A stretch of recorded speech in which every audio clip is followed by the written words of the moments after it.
নমস্কার বন্ধুরা, story of নবীন চ্যানেলে তোমাদের স্বাগত।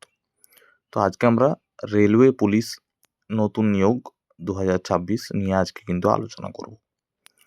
তোমাদের কিন্তু খুশির খবর, কনস্টেবল ও সাব ইন্সপেক্টর দুটো পদে কিন্তু তোমাদের রেলওয়ে পুলিশ কিন্তু নিয়োগ হবে। মোট শূন্য পদ কিন্তু তোমাদের 5,500 রয়েছে। আবেদনের তারিখ কবে জানবো এবং নিয়োগ প্রক্রিয়া, সিলেবাস এবং ফর্ম ফিল আপ কীরকম রয়েছে, কবে হবে, কি হবে, সেটা কিন্তু সম্পূর্ণ এই ভিডিওর মাধ্যমে কিন্তু বিস্তারিত জানতে পারবে। তো ভিডিওটি প্রথম থেকে শেষ পর্যন্ত দেখবে। ভিডিওটি খুবই ইম্পর্টেন্ট এবং তোমরা তোমাদের প্রত্যেকেই জেলার নাম কিন্তু তোমরা তোমাদের কমেন্ট বক্সে কিন্তু তোমরা লিখে যাবে। আর আরপিএফের যে আরপিএফ যদি তুমি পরীক্ষার জন্য বসেছিলে তাহলে তুমি ইয়েস করবে, যদি না বসে থাকো তাহলে তোমরা নও লিখে যেতে পারো। ঠিক আছে, তো আমরা এখন ভিডিওটি শুরু করছি। তো ভিডিওটি প্রথম আমরা দেখে নেবো যে শিক্ষাগত যোগ্যতা তোমাদের কি লাগবে। শিক্ষাগত যোগ্যতা কনস্টেবলের জন্য কিন্তু মাধ্যমিক পাস লাগবে। মাধ্যমিকের কোনো নাম্বার এরকম লাগছে না, তুমি মাধ্যমিক কিন্তু পাস হয়ে থাকলে কিন্তু হবে। শুধুমাত্র পাস হয়ে থাকলে তুমি মাধ্যমিক করতে পারবে। এবং সাব ইন্সপেক্টর যে কোনো শাখায় গ্র্যাজুয়েট, তোমার কিন্তু যে কোনো শাখায়, যেমন আর্টস, সায়েন্স এবং কমার্স, যে কোনো শাখায় তোমার কিন্তু গ্র্যাজুয়েশন থাকলেই কিন্তু তুমি সাব ইন্সপেক্টরে ফর্ম ফিল আপ করতে পারবে। কোনো রকম পার্সেন্টেজ এখানে লাগবে না, পাস হলে কিন্তু হবে। এরপর আমরা দেখে নেব বয়স। কনস্টেবলের ক্ষেত্রে কিন্তু তোমার 18 থেকে 23 বছর লাগবে এবং সাব ইন্সপেক্টরের জন্য তোমার 20 থেকে 28 বছর লাগবে। এবার কিন্তু জেনারেলের ক্ষেত্রে, এটা কিন্তু জেনারেলের ক্ষেত্রে, এবং এসসি, এসটি, ওবিসি, এসসিদের জন্য 5 বছরের ছাড় এবং ওবিসিদের ক্ষেত্রে 3 বছরের ছাড় কিন্তু তোমাদের থাকবে, যেটা থাকে। এরপর আমরা সাব ইন্সপেক্টরের জন্য দেখে নেব। তার আগে আমরা দেখে নিচ্ছি বয়সের ছাড় যেটা রয়েছে তোমাদের। এই যে এসটি, এসসির 5 বছরের ছাড় থাকবে, যেটা এক্ষুনি আমি বললাম, এবং ওবিসির ক্ষেত্রে কিন্তু 3 বছরের ছাড় তোমাদের থাকবে।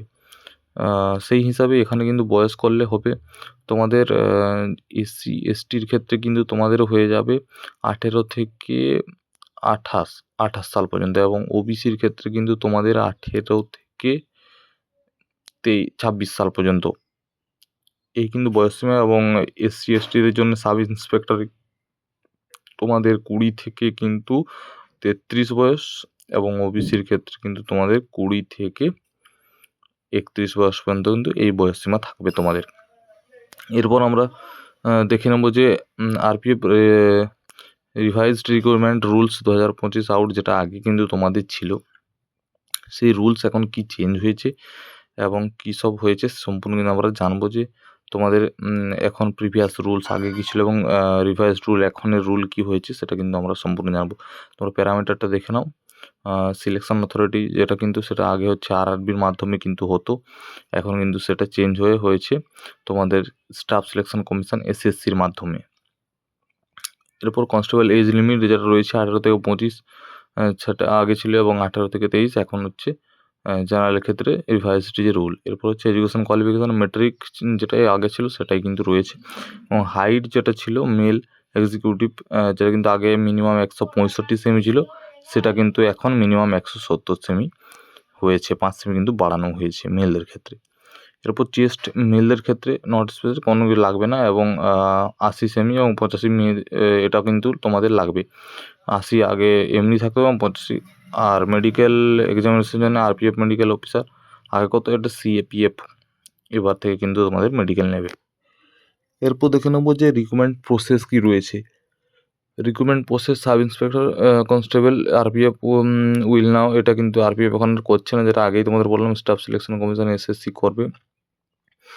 এবং সমস্ত কিন্তু তোমাদের সিএপিএফ সেন্ট্রাল আর্ম পুলিশ ফোর্সেসের দ্বারাই কিন্তু তোমাদের মেডিকেল হবে। এবং যেটা পোস্টের কনস্টেবল এক্সিকিউটিভ যেটা রয়েছে সেটা কিন্তু হাইট কিন্তু তোমাদের 170 সেমি মেলের ক্ষেত্রে এবং 157 ফিমেলের ক্ষেত্রে, এবং যেটা চেস্ট কিন্তু রয়েছে সেটা 80 এমনি থাকতে হবে এবং 85 ফুলাবার পর, এটাও কিন্তু তোমাদের সিএপিএফ হবে। এবং সাব ইন্সপেক্টরের ক্ষেত্রে 170 সেমি মেল সেম, এবং 157 হচ্ছে ফিমেলদের জন্য, এবং 80 থেকে 85 সেমি কিন্তু তোমাদের চেস্ট লাগবে। মেয়েদের ক্ষেত্রে কিন্তু কোনো রকম চেস্ট লাগে না। এরপর দেখে নেবো যে আরপিএফ রিক্রুটমেন্ট সিলেকশন প্রসেস কীরকম হবে। কম্পিউটার বেসড সিবিটি তোমাদের এক্সাম হবে প্রথম। দ্বিতীয় হচ্ছে ফিজিক্যাল এফিসিয়েন্সি টেস্ট পিইটি এবং ফিজিক্যাল মেজারমেন্ট টেস্ট পিএমটি, দুটোই কিন্তু তোমাদের হবে। এরপর হচ্ছে ডকুমেন্ট ভেরিফিকেশান ডিভি, যার জন্য কী কী লাগবে আমি কিন্তু এখন তোমাদের বলে দিচ্ছি। এটা হচ্ছে মেডিকেল এক্সামিনেশান। তো ডিভির জন্য তোমাদের কী কী লাগবে সেটা নিয়ে আলোচনা করবো। সেটা হচ্ছে তোমাদের যে এডুকেশান কোয়ালিফিকেশান যেটা রয়েছে তার কিন্তু অবশ্যই সার্টিফিকেট সমস্ত কিন্তু তোমাদের লাগবে, ঠিক আছে।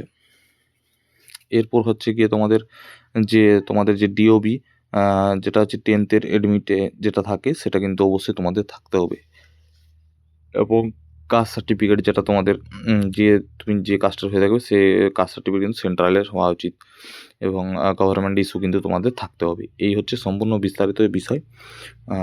এটা কিন্তু তোমার ডকুমেন্ট ভেরিফিকেশান সময় লাগবে। এবং আমরা দেখে নেবো যে পরীক্ষার সিলেবাস কী রয়েছে। তো পরীক্ষার সিলেবাস সম্পূর্ণ কিন্তু আগের মতনই রয়েছে। বেসিক অ্যারিথমেটিক থেকে তোমাদের 35 নম্বরের কোশ্চেন থাকবে, এবং মার্কস কিন্তু তোমার 35 থাকবে, এবং জেনারেল ইন্টেলিজেন্স এখান থেকেও কিন্তু তোমার 35 নম্বরের কোশ্চেন এবং 35 মার্ক, এবং জেনারেল অ্যাওয়ারনেস থেকে 50 নম্বরের 50 মার্ক। টোটাল কিন্তু তোমাদের 120 নাম্বার। জেনারেল অ্যাওয়ারনেস আগেও কিন্তু তোমার 50 যেটা ছিল কোশ্চেনটা, এবং 50টা প্রতিটা কিন্তু প্রশ্নের মানের উত্তর কিন্তু তোমার এক রয়েছে।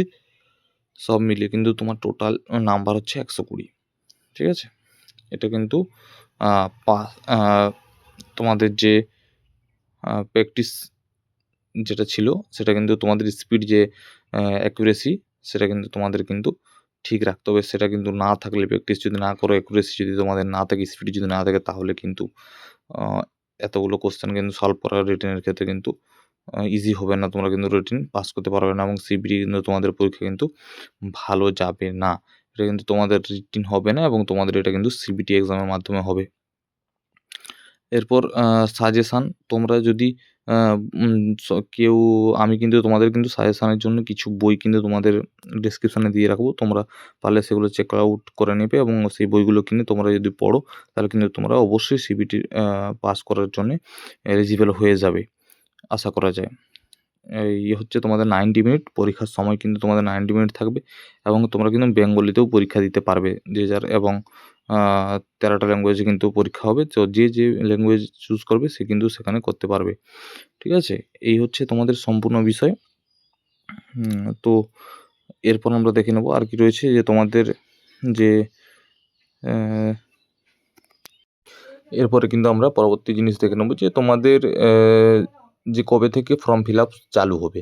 তো এখানে কিন্তু রিভাইজড রিকমেন্ডেড রুলের ক্ষেত্রে কিন্তু এখানে সম্পূর্ণ কিন্তু লেখা রয়েছে, তোমাদের কিন্তু এখনও ফর্ম ফিল আপ শুরু হয়নি অ্যাপ্লাই অনলাইনে, কিন্তু খুবই শীঘ্রই কিন্তু তোমাদের অতি শীঘ্রই কিন্তু অনলাইন তোমাদের শুরু হতে চলেছে। এবং ডাউনলোড রিকমেন্ড রুলসের যে রিভাইজড যে পিডিএফ সেখানেও কিন্তু তোমরা এখানে ক্লিক করে ডাউনলোড করতে পারবে।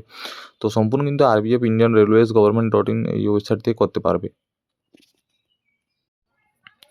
এরপরে কিন্তু তোমাদের আশা করা যায় যে এটা কিন্তু তোমাদের এপ্রিলে কিন্তু তোমাদের শর্ট নোটিশ প্রকাশিত হয়ে যাবে, এবং ফর্ম ফিল আপ কিন্তু তোমাদের ফর্ম ফিল আপের ডেট কিন্তু তোমাদের আশা করা যায় যে মে মাস থেকে কিন্তু তোমাদের মে মাসের 2026 থেকে কিন্তু তোমাদের ফর্ম ফিল আপ কিন্তু শুরু হতে পারে।